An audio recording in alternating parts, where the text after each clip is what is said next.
नमस्कार दोस्तों।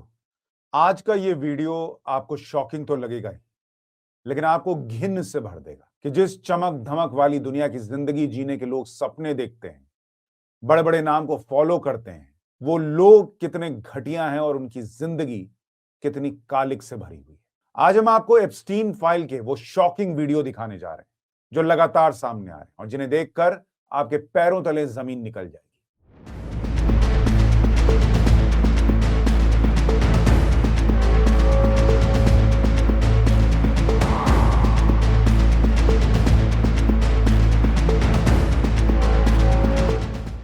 आज उस अंधेरी दुनिया पर बात करने जा रहा हूं जिसे जानबूझकर पर्दे के पीछे छुपाया गया। ये वो दुनिया है जहां ताकतवर और अमीर लोगों ने अपनी मौज मस्ती और मनोरंजन के लिए इंसानी जिंदगी को खिलौना बना दिया, बच्चों तक को नहीं छोड़ा। जहां संवेदनाएं नहीं, सिर्फ हवस और पैसा बोलता है। यहां बच्चे जलाए गए। यहां वो सब हुआ जो सभ्य समाज में अकल्पनीय माना जाता। यहां यौन शोषण कोई बड़ा अपराध नहीं था, बल्कि सबसे छोटा जुर्म समझा गया, क्योंकि अपराधियों के पास ताकत थी, पैसा था, सिस्टम की चुप्पी थी। ये कोई कहानी नहीं है बॉस, ये एक डरावनी सच्चाई है। और अगर आज हम चुप रहे तो कल इस चुप्पी की कीमत पूरे समाज को चुकानी पड़ेगी।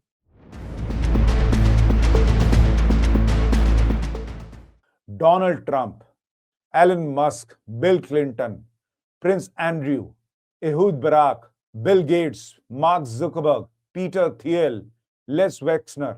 बॉस, ये ऐसे बड़े बड़े नाम हैं जिनके बारे में एप्स्टीन फाइल्स में जो है वो आज आपको बताऊंगा तो आप हैरानी से हिल जाएंगे। और ये कोई मामूली लोग नहीं है बॉस, और इसलिए ये कोई आम खबर नहीं है। ये खुला जख्म है। ये कहानी उन बच्चों की है जिनकी चीखें पैसे और सत्ता की मोटी दीवारों में दबा दी गई। जब सुपर बाउल जैसे मंच पर महिलाएं अपने बचपन की तस्वीरें लेकर खड़ी होती हैं और कहती कि हम सच के हकदार हैं, तो ये अमेरिका से नहीं पूरी दुनिया से सवाल है, क्या बच्चों के साथ हुए अपराध कभी मायने रखेंगे? We're standing together. Standing together. Because this girl deserves the truth. Because she deserves the truth. Because we all deserve the truth. Social media पर ऐसे दावे वायरल हैं कि एक पीएम एप्स्टीन के आयोजनों में आपत्तिजनक गतिविधियों में शामिल थे। सरकारी एजेंसियों के पास email, photo, video, flight log और गवाहों के बयान सब हैं, वो भी लाखों पन्ने में। कानून बना पर आधी फाइल आज भी रिडेक्टेड है। सरकार कहती है कि पीड़ितों की सुरक्षा की वजह से, पीड़ित कहते हैं कि सत्ता की सुरक्षा के लिए हो रहा है। सब सवाल सीधा सा है कि अगर न्याय करना है तो सच्चाई क्यों छुपाई जा रही है? देखिए, एप्स्टीन कोई टॉप ऑफिसर या रहस्यमयी प्रतिभा का व्यक्ति नहीं था। वो सेक्स ऑफेंडर था और उससे ज्यादा कुछ नहीं। फिर भी सालों तक निजी jet, private island, farm house सब खुले रहे उसके लिए। ये ऐशगा नहीं थे, अपराध स्थल थे। असली सवाल जब बच्चों के साथ जुल्म हो रहा था तब सिस्टम किसके साथ खड़ा था? नाबालिग लड़कियों को बहलाया गया, पैसे दिए गए, शोषण हुआ। ये कोर्ट में दर्ज है। इसके लिए पूरा नेटवर्क बनाया गया था। सहयोगी को सजा हुई, लेकिन बड़े लोगों पर चुप्पी क्यों? Donald Trump, Elon Musk, Bill Clinton, Prince Andrew, Ehud Barak, Bill Gates, Mark Zuckerberg, Peter Thiel और लेक्स वेक्सनर, इनके नामों पर कोई कुछ क्यों नहीं बोल रहा? कुछ रिपोर्ट्स और गवाहियों में यह आरोप भी लगाया गया कि एप्स्टीन ताकतवर लोगों की रिकॉर्डिंग करता था और उसी के दम पर खुद को बचाए रखता था। यह आरोप है, साबित नहीं हुआ है, लेकिन अगर यह झूठ भी है, अमेरिकी सरकार और जांच एजेंसियां इसे पूरी तरह खारिज क्यों नहीं करती? आधी अधूरी चुप्पी शक को और गहरा करती। 2008 में जेफरी एप्स्टीन पर नाबालिग लड़कियों के शोषण के आरोप थे, लेकिन उसे एक खास तरह की डील मिल गई। इस डील में उस पर कड़ा फेडरल केस नहीं चला, बस हल्का सा आरोप माना गया और 13 महीने की सजा दी गई, वो भी ऐसी कि दिन में ज्यादातर समय जेल से बाहर काम पर जा सकता था। सबसे गलत बात यह रही कि पीड़ितों को इस सौदे की जानकारी तक नहीं दी गई। ये डील उस समय के अभियोजक अलेक्जेंडर अकोस्टा के दफ्तर से हुई और इसी वजह से आज भी कहा जाता है कि 2008 में न्याय ठीक से हुआ ही नहीं। डील, ढील और दोबारा अपराध का मौका, ये लापरवाही नहीं, ये व्यवस्था की विफलता है जिसकी कीमत बच्चों ने चुकाई।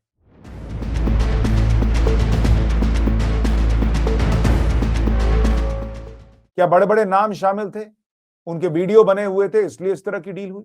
एप्स्टीन के बार बार बच जाने के पीछे कारण दिया जाता है कि उसका नाम सीआईए या मोसाद जैसी एजेंसियों से जोड़कर देखा जाता है। हालांकि बात आज तक साबित नहीं हुई, लेकिन उसके बच निकलने के पीछे कई कारण हो सकते हैं। दस्तावेजों की जांच से जो अब निकल कर आ रहा है वो ये कि न्यू मैक्सिको के फार्म हाउस का इस्तेमाल प्रजनन केंद्र की तरह एप्स्टीन कर रहा था, जहां महिलाएं केवल शरीर और बच्चे प्रयोग थे।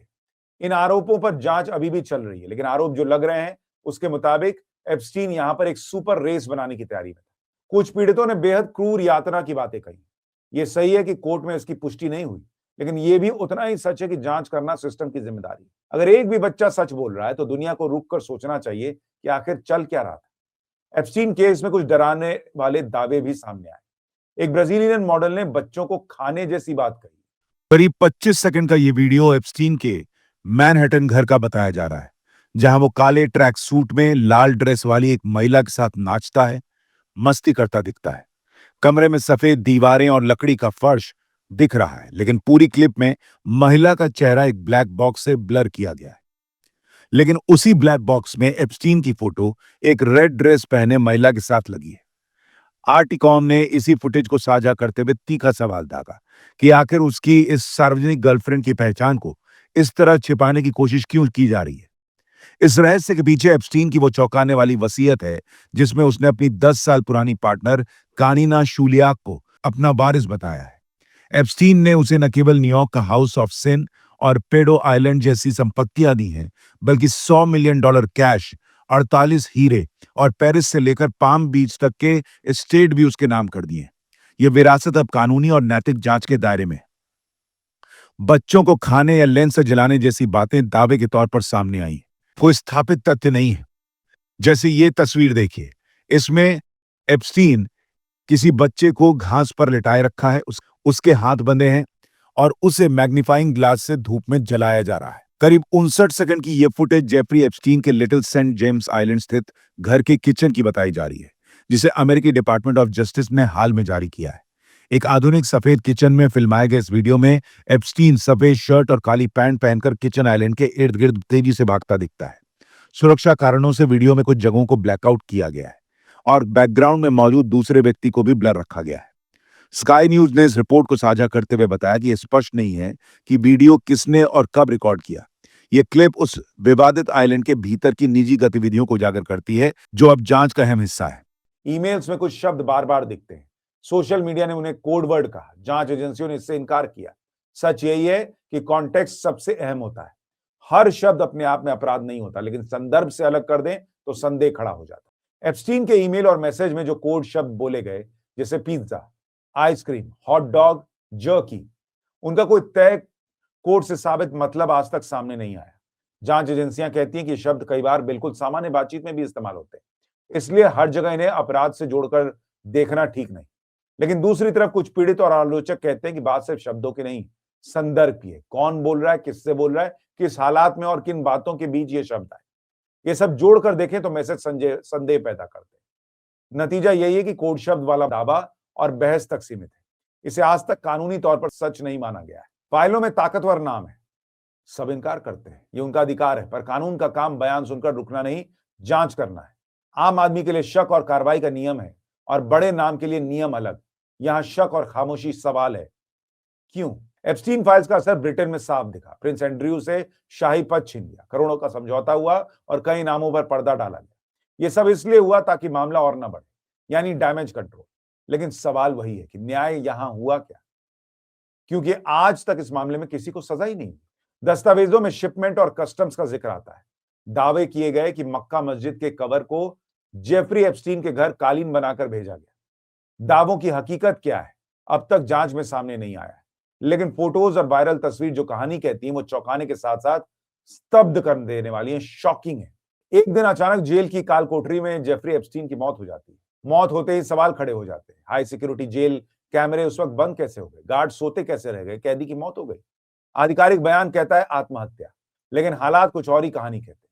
यही वजह है कि उसकी मौत के साथ साथ उससे जुड़े कई सवाल भी हमेशा के लिए दफन हो। समझौते पैसे तो दे देते हैं, लेकिन इंसाफ नहीं। पीड़ित आज भी डर, ट्रॉमा और चुप्पी से जूझ रहे हैं। उनकी मांग बदले की नहीं है, बस सच सामने लाने की है, क्योंकि सच ही उनका सम्मान है। चेहरे बदल सकते हैं, नाम छुप सकते हैं, लेकिन दर्द आज भी जिंदा है। मीडिया की भूमिका भी इस पर पूरी कहानी में सवालों के घेरे में है। कुछ मीडिया ने शोर और सनसनी को चुना, तो कुछ ने जिम्मेदारी के साथ सवाल उठाए। जरूरत इस बात की है कि तथ्य और आरोप को साफ तौर पर अलग रखा जाए, ताकि हंगामे में पीड़ितों की आवाज दब न जाए। लेकिन कहानी अभी खत्म नहीं हुई। जब तक पूरी सच्चाई सामने नहीं आती, ये कहना गलत होगा कि बच्चों के साथ इंसाफ हो चुका है। आपकी राय क्या है? कमेंट करके जरूर बताइएगा। नमस्कार।